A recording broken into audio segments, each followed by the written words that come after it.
Bienvenidos a Noticias Cámara de Representantes. Estos son nuestros titulares.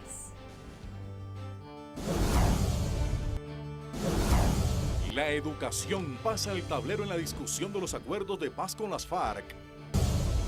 Comienzo de la fase pública de diálogos entre el gobierno y el ELN recibió respaldo en la Cámara. Proyecto de ley sobre garantías y reglas de juego para la oposición espera ponente. En la mira del legislativo, avalancha de tutelas para lograr la pensión de miles de colombianos. Cámara de Representantes pide al gobierno mantener subsidio al gas propano que beneficia a los colombianos más pobres. Se abre discusión sobre penas más severas para los ladrones de ganado y carne. Y en nuestra zona digital les contaremos qué fue lo más trinado esta semana. La Cámara de Representantes continúa la discusión de las normas que desarrollarán los acuerdos suscritos entre el Gobierno Nacional y las FARC. Esta semana la atención se concentró en la educación. La representante liberal Olga Lucía Velázquez salió al paso del decreto ley sobre educación superior que se aprobaría por medio del Fast Track y que pondría en la misma balanza la educación universitaria, tecnológica y técnica. Creo que lo que contiene este decreto ley no mejora, no beneficia al Sistema Nacional de Educación, especialmente la creación de las maestrías técnicas, dado que los requisitos que establece es técnico, tecnólogo o profesional, es decir, está generando unas equivalencias entre técnico, tecnólogo y profesional, como desconociendo los avances que se han tenido en materia de educación universitaria. Para lograr un mayor consenso ante esta norma, se realizarán foros que permitirán que actores del sector educativo y del Estado socialicen los principales aspectos. Estoy convocando a un gran foro de discusión sobre el decreto que pretende hacer esa modificación a la Ley 30. Cuando uno manifiesta cuando yo he manifestado que es una modificación a la Ley 30, dicen, no es ninguna modificación a la Ley 30, no se menciona, pero perdóneme, se está creando una maestría. El procedimiento está definido en la Ley 30. Se espera que el gobierno explique los alcances de este decreto ley que otorga facultades al Ministerio de Trabajo para reglamentar asuntos propios del Ministerio de Educación. Diversos sectores políticos con asiento aquí en la Cámara de Representantes respaldaron el inicio oficial de la fase pública de diálogos de paz entre el gobierno y la guerrilla del ELN.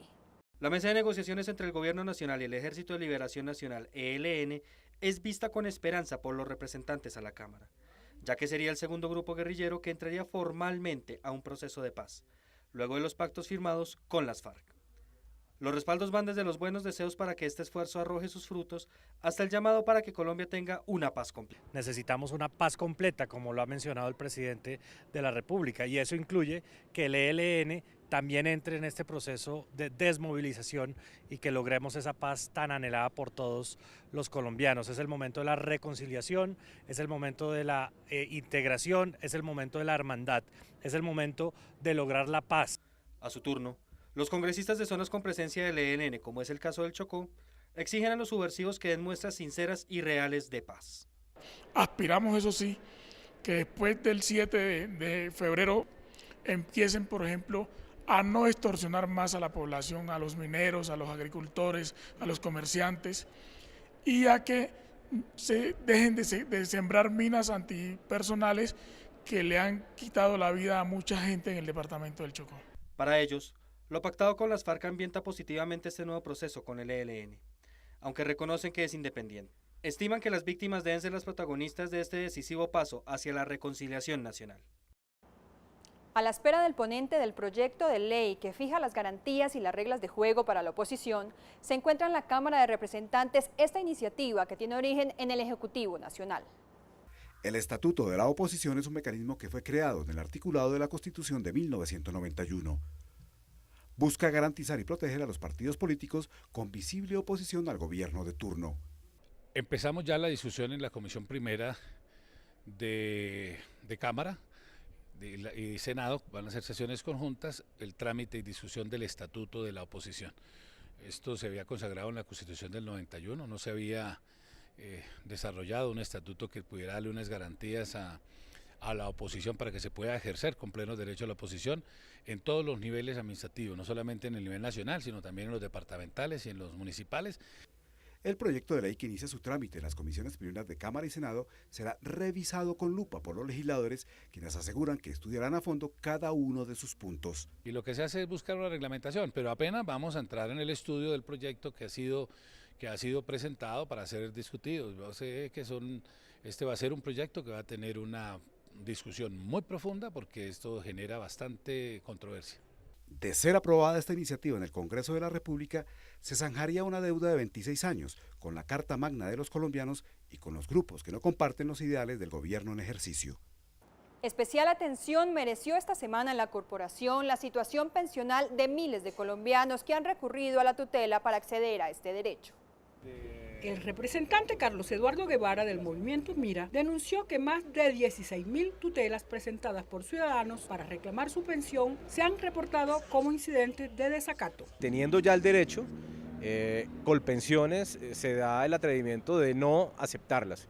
Y esto es lo que deja a miles de familias en espera de una pensión, y muchos de ellos infortunadamente tienen que salir a las calles, a las ventas ambulantes o vivir con una ración diaria de alimentos porque están a la espera de que llegue esta pensión tan anhelada. Ante la coyuntura, Guevara afirma que es necesaria una pronta respuesta del gobierno nacional con respecto a la situación de pensionados en Colombia. Sí, de repente que el pensionado hace filas para todo, ahora las filas administrativas, la tramitología, ponen a los pensionados de aquí para allá a rebuscar la historia laboral.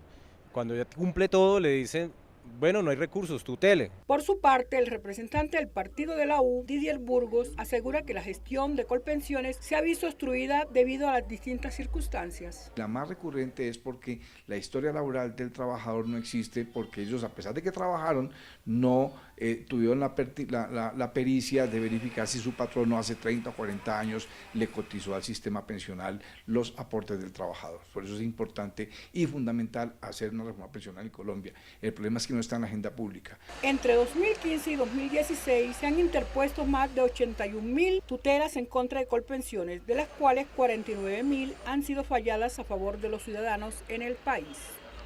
Desde esta semana, los colombianos son donadores de órganos a menos de que expresen lo contrario. Aquí les tenemos el ABC de esta nueva ley.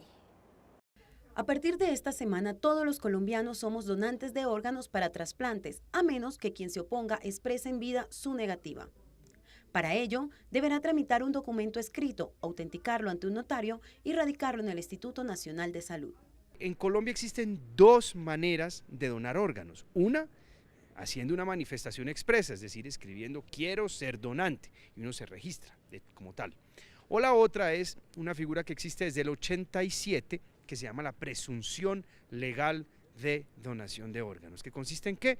En que se presume que todos somos donantes a menos que en vida manifestemos lo contrario.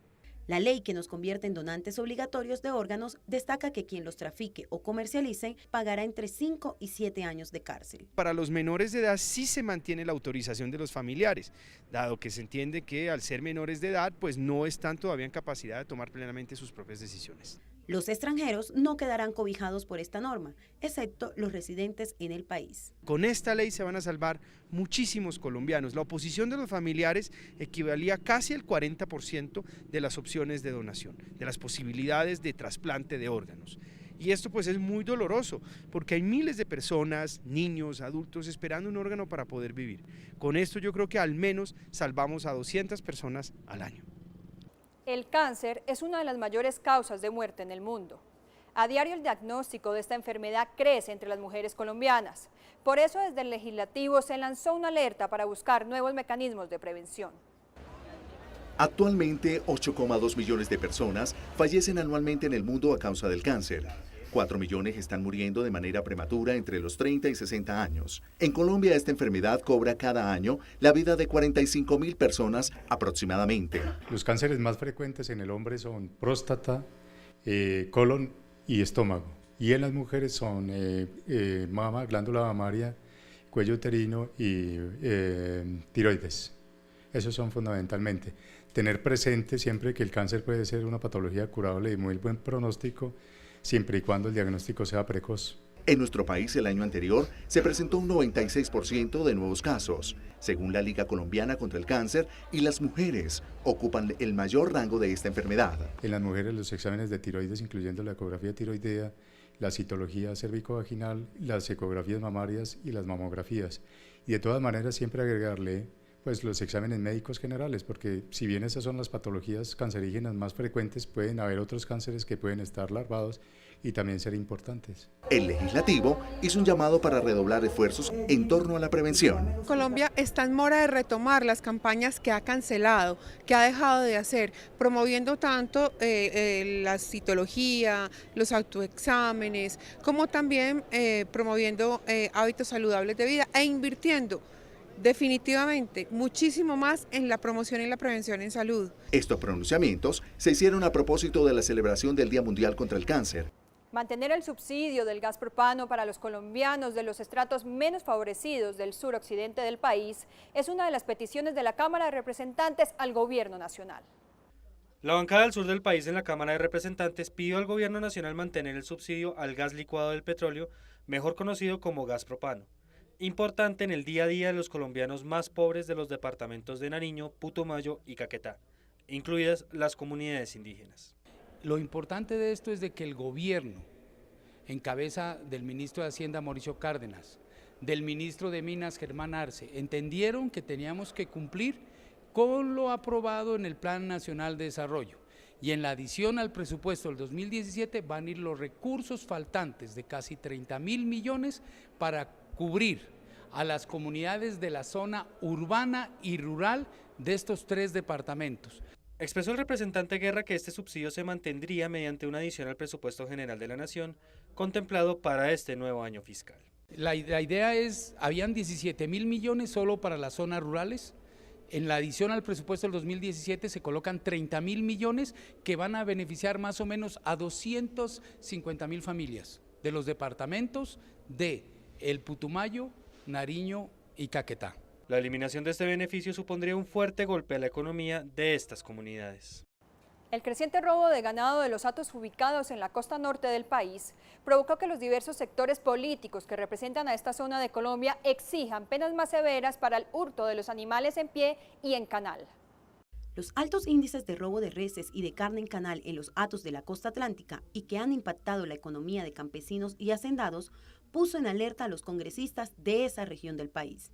Hay un proyecto pues, en el Congreso, en el Senado de la República, para reforzar y aumentar el tiempo de condena a los autores de este delito que de verdad tiene a los ganaderos bastante preocupados. Según las autoridades, Magdalena, Cesar, Atlántico y La Guajira son los departamentos más afectados por esta actividad ilegal. A ellos se suman en otras regiones de Colombia, Arauca y Meta. Si las autoridades no cuidan bien estos fenómenos que se han venido presentando, tengo la plena certeza que con el correr de estos meses, la situación de seguridad en muchas zonas del país puede ser crítica. Además del endurecimiento de las penas para los delincuentes dedicados al robo de reses y carne en canal, los representantes pidieron mayor apoyo de las autoridades para enfrentar esta modalidad criminal. Hacemos un llamado urgentemente a las autoridades de policía, de vigilancia, especialmente a todos los que tienen que ver con este hecho, porque es sumamente grave lo que está pasando. 2 años tiene como plazo el Congreso de la República para legislar sobre la continuidad en el país de las corridas de toros, según conceptuó la Corte Constitucional. Indagamos sobre el ambiente que tendrá esta discusión aquí en la Cámara de Representantes. Las opiniones están divididas en la Cámara de Representantes para legislar sobre la continuidad en el país de las corridas de toros y otros eventos que tienen como protagonistas a los animales. Todos los colombianos no queremos que, por ejemplo, los espacios públicos se utilicen para la tortura de animales y que además protege a una minoría privilegiada está causando, digamos, un problema de convivencia al interior de las ciudades. Yo creo que el Congreso sí tiene que dar esa discusión. A mí me parece que hay que discutir si hay que prohibir de fondo el toreo, las corralejas y las apuestas de gallos, los juegos de gallos, o si lo que hay que prohibir es que en cualquier evento de estas características los animales terminen lesionados o mueran. Mientras unos creen que la fiesta brava no se debe igualar con coleos y becerradas, Otros estiman que se trata de una misma actividad.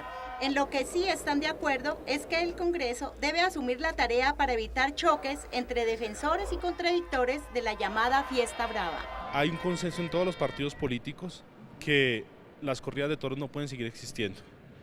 Y por más que haya a veces una tendencia de ciertos representantes, de ciertos senadores a que le guste esto, saben que hay un costo político de asumir la defensa de los toros y creemos que esto va a pasar. Una vez el gobierno presente el proyecto de ley, estamos seguros que va a pasar. Para algunos representantes, las corridas de toros son una herencia cultural con arraigo en nuestra sociedad. Nosotros creemos que no se deben meter todas estas culturas o todos estos tipos de deporte o todos estos tipos de digamos, expresiones culturales dentro de un mismo talego, pues porque son absolutamente diferentes. En el tema del coleo, seguimos considerando que es un tema autóctono, es un deporte nacional del llano colombo-venezolano. El debate apenas se inicia. Los recientes escándalos de corrupción en el país generaron un movimiento que pretende, mediante una firmatón, llevar a cabo una consulta popular para tratar de frenar este fenómeno. Vence al corrupto. Así se denomina la campaña que adelanta la Alianza Verde. Es una recolecta de firmas en todo el país que busca impulsar la consulta popular encaminada a endurecer los mecanismos para evitar la corrupción e impedir la reelección de funcionarios públicos por más de 3 periodos, entre otros aspectos. La gente está unida, la gente no come cuento ya, la gente sabe que en el Congreso presentamos estos proyectos, pero el Congreso prefirió paralizarlos, que no avancen, porque toca la médula, la espina dorsal de la corrupción. Si recogemos los 5 millones de firmas, podemos llegar a las urnas y los colombianos con su voto dirán sí o no a estas medidas. La idea es descentralizar el proceso y que los mismos ciudadanos protagonicen la recogida de las firmas.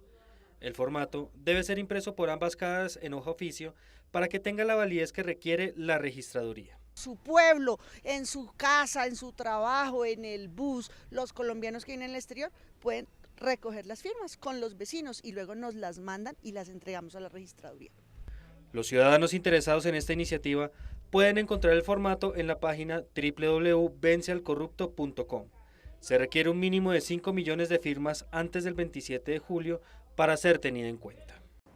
Un llamado para avanzar en la consolidación de la paz mediante las inversiones que requieren las regiones hizo la Cámara de Representantes a las diferentes instituciones del orden nacional que tienen esta responsabilidad. El representante conservador por el Tolima, Miguel Ángel Barreto, aseguró que una paz real se consigue con inversión en las regiones. La afirmación fue hecha a propósito de los procesos de paz que adelanta el gobierno nacional con las guerrillas de las FARC y del ELN. Necesitamos escenarios deportivos, necesitamos unas instituciones adecuadas y por supuesto necesitamos unas vías rurales de acceso que le permitan una competitividad al campo. Asimismo, el representante aprovechó para hacer un llamado al Ministerio de Salud defendiendo al Hospital Federico Lleras Acosta de la ciudad de Ibagué, afirmando que los tolimenses merecen un servicio de salud con calidad. Todos debemos concentrarnos en trabajar y en sacar adelante ese hospital. Y lo que le estamos pidiendo al ministro es que miremos con ojo de lupa lo que está pasando con la intervención y cuál es la mejor estrategia para salvar el departamento. Se celebró en el país el Día del Periodista y la Cámara de Representantes a través de la Dirección Administrativa no fue ajena a esta fecha. La mesa directiva y la dirección administrativa de la Cámara de Representantes resaltaron la labor de los periodistas, tanto de los medios masivos de comunicación como de los medios institucionales del Congreso de la República. La importancia del periodista en la actividad política y en la actividad social es mayúscula, teniendo en cuenta que depende del periodista y comunicador social dar la información real, la información oportuna, la información veraz a todos los colombianos, saber cuáles proyectos de ley se convierten en ley, cuáles son las leyes que han sido aprobadas y sobre todo, darle la importancia al Congreso de la República como el legislador primario en nuestro país. La funcionaria enfatizó que se trata de un ejercicio profesional necesario en la difusión de las actividades que desarrolla el legislativo. El inicio de los diálogos entre el gobierno y el ELN fue uno de los temas que marcó tendencia esta semana en las redes sociales. Algunos representantes también se expresaron al respecto y pidieron mayor voluntad de paz por parte del grupo guerrillero. Aquí, en Zona Digital, los trinos más sonados. Bienvenidos. Como víctima de la violencia a manos del ELN, el representante a la Cámara por el Departamento del Cesar, Cristian Moreno, recibió con agrado el inicio de los diálogos entre el gobierno y el grupo al margen de la ley. Sin embargo, enfatizó en que debería haber mayores muestras de paz. C. José Moreno. Fase pública de diálogos con el ELN es una oportunidad para la paz completa del país. ELN debe hacer actos reales de paz. Esperamos del ELN realmente acciones y hechos concretos que le apunten a la paz, que permitan que no existan más secuestros, que no existan más atentados contra la infraestructura energética del país, ni más acciones criminales sobre la sociedad civil. Por su parte, el representante por Bogotá, Eduardo Rodríguez, le pide al gobierno que le exija al ELN el fin del secuestro y la extorsión. Edward R. CD. El ELN, si realmente tiene voluntad de paz, debe dejar de secuestrar, extorsionar y comprometerse a un cese al fuego unilateral sin evasivas. Lo que yo creo es que si el ELN tiene una verdadera voluntad de paz, debe dejar de secuestrar, de extorsionar, de generar ese reclutamiento a menores. Tenemos que avanzar en un cese al fuego unilateral por parte del Ejército de Liberación Nacional si tenemos una verdadera voluntad de paz. Recuerde enviar sus comentarios a nuestras redes sociales, Twitter, Facebook, Instagram como @CámaraColombia. Hasta pronto. Gracias por acompañarnos en Noticias Cámara de Representantes. No olviden seguirnos en nuestra cuenta oficial de Twitter, @CámaraColombia. Hasta pronto.